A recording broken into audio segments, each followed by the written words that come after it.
Prophet Muhammad stood as the unifying center and final authority for the early Muslim community, guiding a rapidly expanding society through its formative years.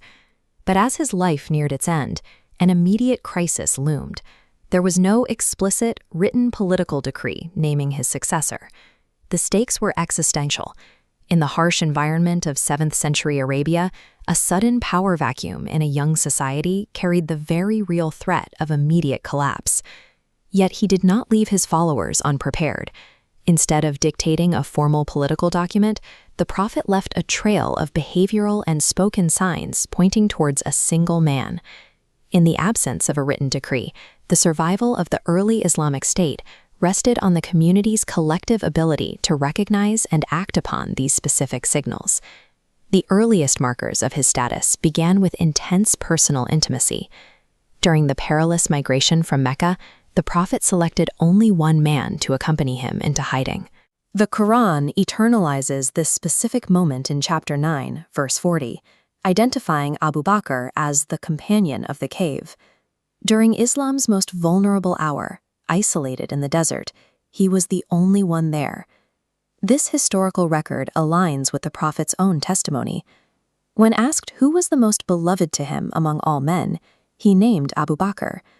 He later elevated this bond by invoking the concept of a khalil. In Islamic tradition, a khalil is the highest tier of intimate friendship, a status previously reserved by Allah for the prophets Ibrahim and Muhammad sallallahu alaihi wasallam. By stating that Abu Bakr was the only man he would ever take as a khalil, the prophet affirmed a spiritual bond that was entirely unique. Among all the companions, Abu Bakr alone held this specific level of intimacy. As the community settled in Medina, the signs moved from personal affection to practical, administrative signals within the city. A striking architectural command showed this. The prophet ordered the community to seal all private doors opening into the mosque's courtyard. He made one exception. Only Abu Bakr's door remained open, granting him exclusive, unhindered access to the center. This practical reliance extended to future problem-solving.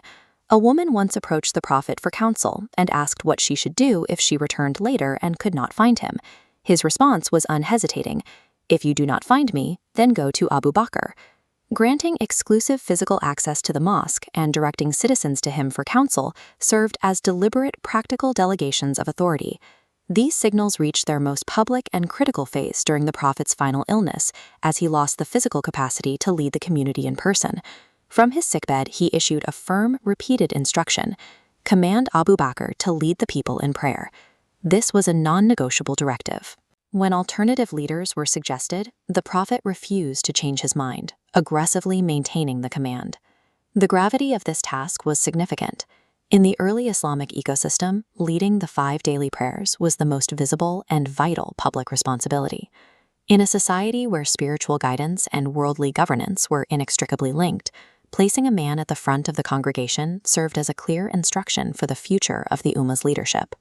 Following the prophet's passing, the community faced the reality of a world without his direct presence. They now had to act on the signals he had left behind. The senior companions synthesized the cumulative evidence: the companionship in the cave, the open door, the direct counsel, and finally, the prayer mat. Their logical conclusion was straightforward. If the prophet trusted Abu Bakr with their religion and their souls, he implicitly trusted him with their worldly affairs. This realization led the overwhelming majority of the community to rapidly unite and pledge formal allegiance to Abu Bakr. This established a standard for leadership in the early Ummah. Authority was not seized through political maneuvering, but was recognized through a lifetime of validated trustworthiness. The absence of a written will was not a failure to plan. It was a final test of the community's judgment, one they passed by following the prophet's blueprint for succession.